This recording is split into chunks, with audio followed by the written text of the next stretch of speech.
Muy buenas, continuamos con un nuevo tema en el curso de Introducción al Blockchain de Coding Bootcamps, donde hablaremos de la criptografía y cómo se aplica en blockchain.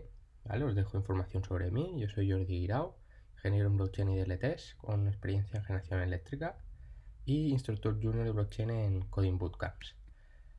Entonces, ¿qué hemos aprendido hasta ahora? Hemos visto una visión global del blockchain, hemos visto los diferentes elementos que forman el blockchain, cómo se construyen los bloques, cómo funciona el tema de la minería, cómo se validan y se generan estos bloques buscando el nonce, etcétera, ¿de acuerdo? Hemos visto ejemplos de algunas blockchains y otros términos más. Entonces, en el tema de hoy seguiremos hablando de blockchain y nos centraremos más en la parte de la criptografía, que es la criptografía y cómo se aplica en blockchain.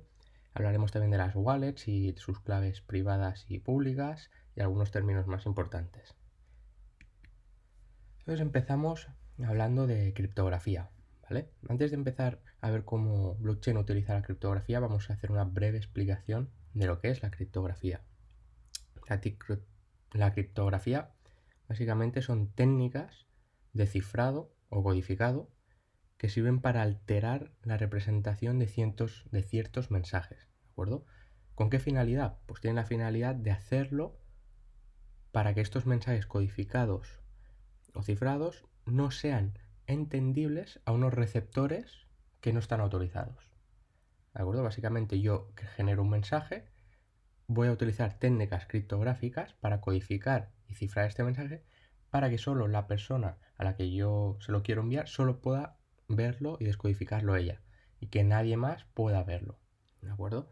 La criptografía no es algo que se haya generado ahora a raíz del blockchain o recientemente, sino la criptografía se ha utilizado, se empezó a utilizar años atrás, mucho tiempo hacia atrás, donde se utilizaba técnicas matemáticas, ¿vale? Y otras técnicas para codificar estos mensajes, de forma que se podían ocultar los mensajes a los adversarios, ¿de acuerdo? Y evitar que sepan lo que quiere decir el mensaje. Por ejemplo, si nos remontamos a la edad de media o a un otro tipo de año, ¿no? En las guerras, cuando teníamos que enviar algún mensaje a nuestras tropas aliadas, podíamos codificar este mensaje siguiendo unas reglas que solo nuestros compañeros podían saber. En cambio, si algún enemigo interceptaba este mensaje, no sería capaz de averiguar cuál era el contenido del mensaje. ¿Vale? Al final, la criptografía lo que nos permite es codificar, encriptar un mensaje para que solo la persona a la que queremos enviárselo pueda descodificarlo y devolverlo a su forma legible y comprensible. ¿Vale? Aquí tengo un ejemplo de una técnica de criptografía muy simple, ¿vale? Que se ha aplicado aquí. Tenemos un mensaje original que sería la palabra hello, hola, ¿vale? En español. Entonces vamos a utilizar una técnica criptográfica muy sencilla, que es a esa palabra la vamos a codificar de manera que vamos a sumarle 3 posiciones a la palabra en el abecedario. Es decir, por si no me he explicado bien, empezamos con la palabra H, vamos a codificar la palabra H sumándole 3 posiciones más a la letra del abecedario. Entonces la palabra sería la K. En el caso de la palabra E, 3 posiciones más sería la H.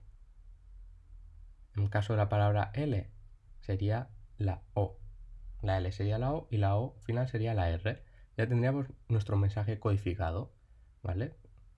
De una forma sencilla, ¿vale? Que podría ser a lo mejor bastante sencilla de volver a su forma legible y comprensible, pero es una técnica de criptografía sencilla. Entonces, para seguir hablando de criptografía, tenemos que tener en cuenta que no solo se utiliza criptografía en blockchain, sino la criptografía se utiliza en muchísimos otros ámbitos, como en gobierno, comercio, defensa, industria, en todo tipo de mensajes que están implicados en redes de computadoras, ¿de acuerdo? Y hemos visto en la diapositiva anterior un ejemplo de una técnica de codificación criptográfica muy sencilla, pero a día de hoy existen técnicas de criptografía mucho más sofisticadas y complejas que hacen prácticamente imposible o muy difícil a un adversario o a alguien malicioso descodificar ese mensaje codificado, ¿de acuerdo? Entonces, blockchain utiliza la criptografía para codificar sus mensajes, para codificar las transacciones y todo lo que pueda ser realizado, ¿vale? De forma que solo puedan ser realizadas, confirmadas y leídas por las partes que tocan, ¿vale? En el caso de una transacción, pues que solo pueda ser realizada, confirmada por la parte del emisor y el receptor la pueda leer. Entonces, ¿qué tipo de criptografía o encriptación utiliza blockchain? ¿Vale? Blockchain utiliza una encriptación asimétrica, que se dice, ¿vale? De forma que se asegura, como hemos comentado, que una tercera parte no puede leer ese mensaje, ¿de acuerdo? Entonces, la encriptación asimétrica lo que nos genera será dos claves, ¿vale? Una clave privada y una clave pública por cada usuario. Os pongo un ejemplo. Yo soy Bob y utilizando una criptografía asimétrica se me van a generar dos claves mías, una clave pública y una clave privada. Y mi compañera Ana también va a tener una clave pública y una clave privada. Estas dos claves, mi clave pública y mi clave privada, va a estar relacionada entre sí. O sea, es decir, se crean al mismo momento. La clave pública se crea gracias a la clave privada, ¿de acuerdo? Y yo voy a utilizar estas herramientas o estas claves para poder cifrar y descifrar ciertos mensajes o ejecutar transacciones en caso de una blockchain. Para dar un poquito más de información sobre la criptografía y ver la diferencia que hay entre la encriptación asimétrica y la encriptación simétrica, ¿vale? Que es otro tipo de encriptación que no se utiliza en blockchain, ¿vale? Porque es mucho menos segura, ¿vale? Es más insegura y no nos aporta tantas ventajas. Sería la encriptación simétrica, que lo que hace es descifrar y descifrar con la misma clave. En vez de tener dos claves, tenemos una sola clave que sirve para cifrar y para descifrar, que sería el ejemplo del caso anterior, ¿de acuerdo? De la palabra hola. Con una clave podemos descifrar y descifrar el mensaje. Lo más importante es que nos quedemos con que la tecnología blockchain utiliza la encriptación asimétrica. Es decir, por cada usuario tenemos dos claves, una clave pública y una clave privada, ¿vale? Vamos a verlo mejor en un ejemplo. Como hemos comentado, un usuario tiene una clave pública y una clave privada que se generan a la vez, están relacionadas entre sí, ¿vale? Y lo más importante, la clave pública es conocida por toda la comunidad. Todo el mundo puede saber cuál es esa clave pública, ¿vale? Si lo comparamos con la blockchain de Bitcoin, sería como la dirección de la wallet, ¿de acuerdo? Y luego tendríamos la clave privada, que esta solo puede ser conocida por la propia persona. O sea, si alguien conoce mi clave privada, puede acceder a mi wallet, ¿de acuerdo? Y puede acceder y realizar transacciones desde mi wallet, desde mi clave pública, ¿vale? Entonces vamos a poner un ejemplo de cómo funciona esta técnica criptográfica de cifrado asimétrico, ¿vale? Por ejemplo, yo tengo aquí a Andrea que va a cifrar un mensaje que quiere enviar a Bruno con la clave pública de Bruno, porque ella la conoce. Hemos dicho, la clave pública es conocida por toda la comunidad. Entonces Andrea cifra este mensaje con la clave pública de Bruno. Entonces este mensaje se envía hacia Bruno. Y Bruno, la única forma que tiene de descifrar este mensaje es con su clave privada, ¿de acuerdo? Que solo él es el propietario y solo la conoce él, ¿vale? Este es el funcionamiento de la clave asimétrica, del cifrado, asimétrico. Podemos cifrar un mensaje hacia un destinatario conociendo su clave pública, pero el destinatario solo lo va a poder descodificar y descifrar con su clave privada. De esta forma nos aseguramos que el mensaje siempre va a ser leído, abierto o descodificado o descifrado por la persona que lo tiene que recibir, ¿de acuerdo? Entonces, para seguir hablando, para hablar de criptografía tenemos que hablar también de la firma digital, ¿vale? Que la firma digital la podríamos definir como un mecanismo criptográfico ¿vale? Que va a permitir al receptor de un mensaje firmado digitalmente identificar al creador de un mensaje, ¿de acuerdo? Y confirmar que el mensaje que hemos enviado no ha sido alterado desde que fue firmado por el creador del mensaje, ¿vale? Entonces podemos verificar y asegurar que solo la persona a la que se envía el mensaje puede leerlo. Y además se valida que el mensaje no ha sido modificado, ¿vale? Y nos proporciona una identidad. Vamos a verlo con un ejemplo, ¿vale?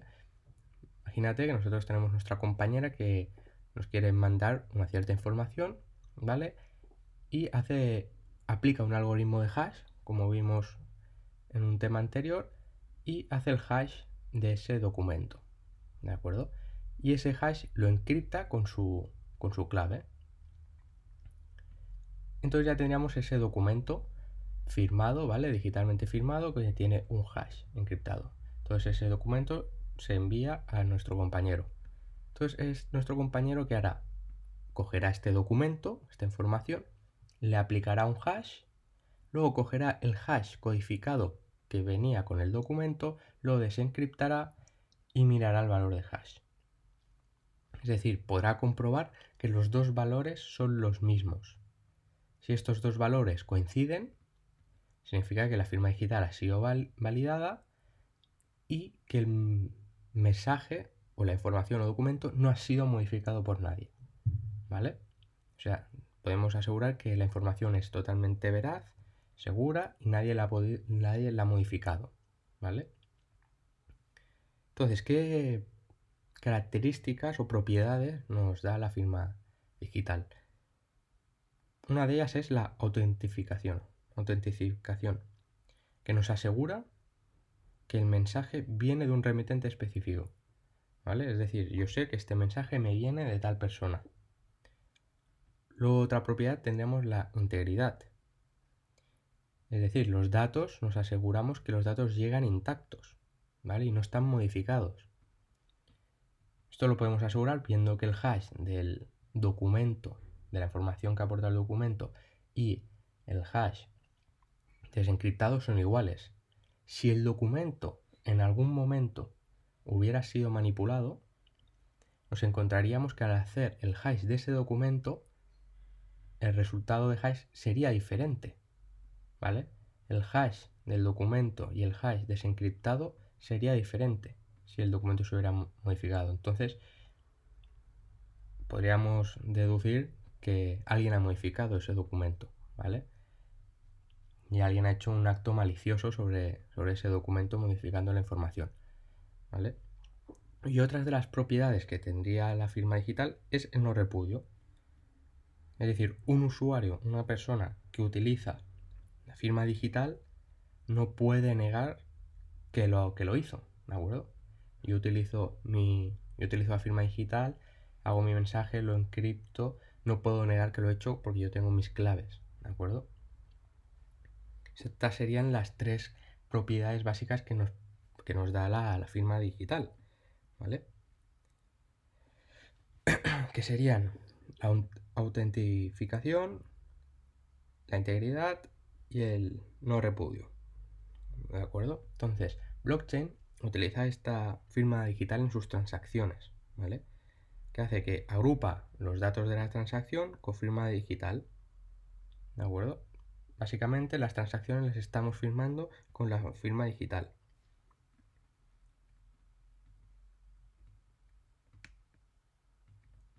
Entonces, para comentar unos términos básicos referentes a este tema, sería el mensaje secreto, que es un mensaje que yo quiero que sea leído por una cierta persona, por eso lo quiero cifrar, para que solo esa persona lo pueda leer y no otra persona o tercera persona pueda leerlo.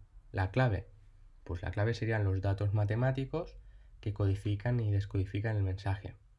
En el ejemplo de la codificación de la palabra hello sería la clave el 3, sumarle 3 a la posición de esa palabra en el abecedario. Y en caso de blockchain o una transacción Bitcoin serían mi claves pública y mi clave privada, ¿de acuerdo? La función básica sería el programa computacional que codifica el mensaje secreto. Y el cifrado sería el resultado de la función, ¿vale? Es decir, el mensaje encriptado. Cuando aplico las funciones computacionales que codifican el mensaje, yo tendré un resultado, que este sería el mensaje cifrado.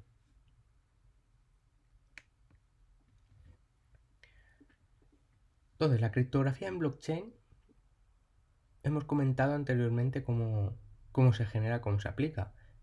Tendríamos una encriptación asimétrica donde tendríamos dos claves, una clave pública y una clave privada. Una clave pública conocida por la comunidad y una clave privada que solo tiene que ser conocida por el usuario, ¿vale? Entonces, una wallet, ¿qué almacena?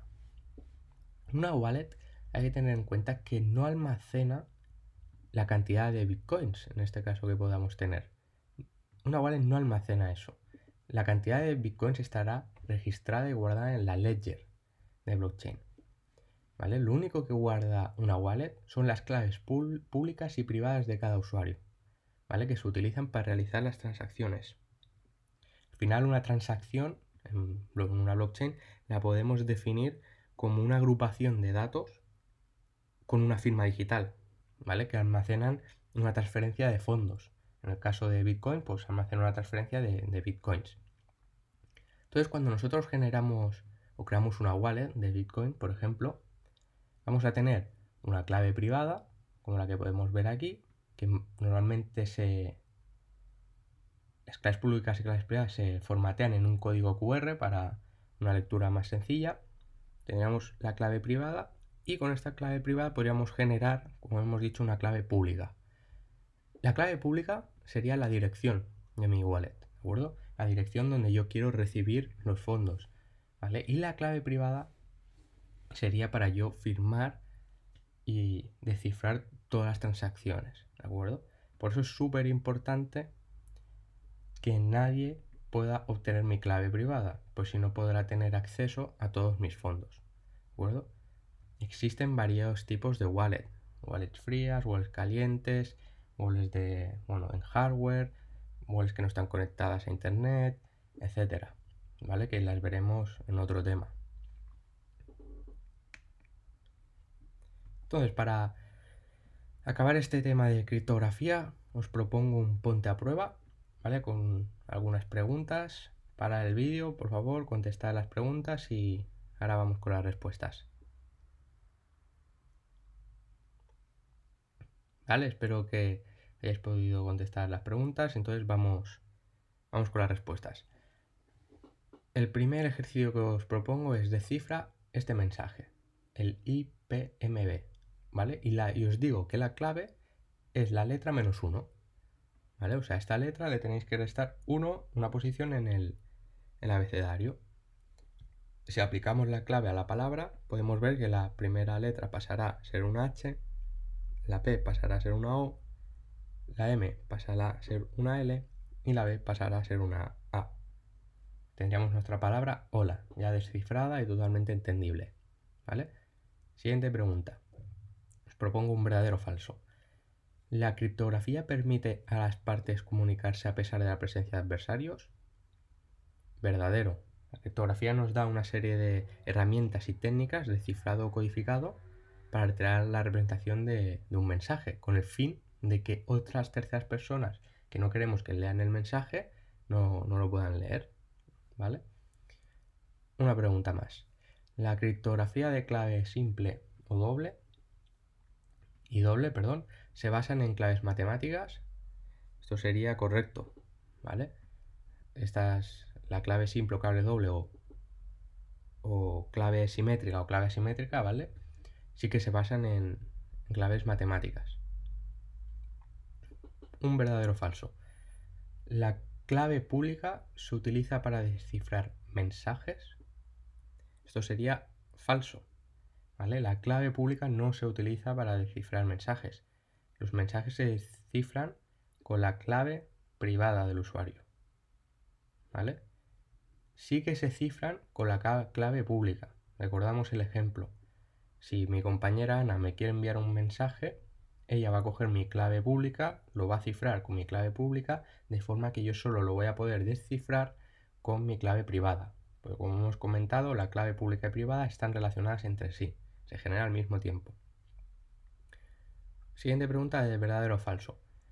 ¿Los usuarios deben mantener en secreto sus claves privadas? Verdadero. Es súper importante que los usuarios mantengan sus claves privadas bien almacenadas, que nadie pueda obtenerlas ni conocerlas. ¿Vale? Si las tuviera, podrían suplantar su identidad y acceder en caso de una red Bitcoin a todos sus fondos. ¿Vale?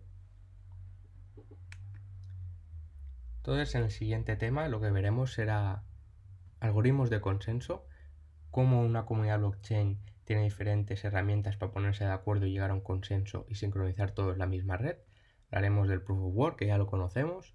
Hablaremos del Proof of Stake y otros algoritmos de consensos. Os dejo un poquito más de información sobre los cursos que hay en CodingCode Bootcamp relacionados con blockchain. Muchísimas gracias y nos vemos en el siguiente tema.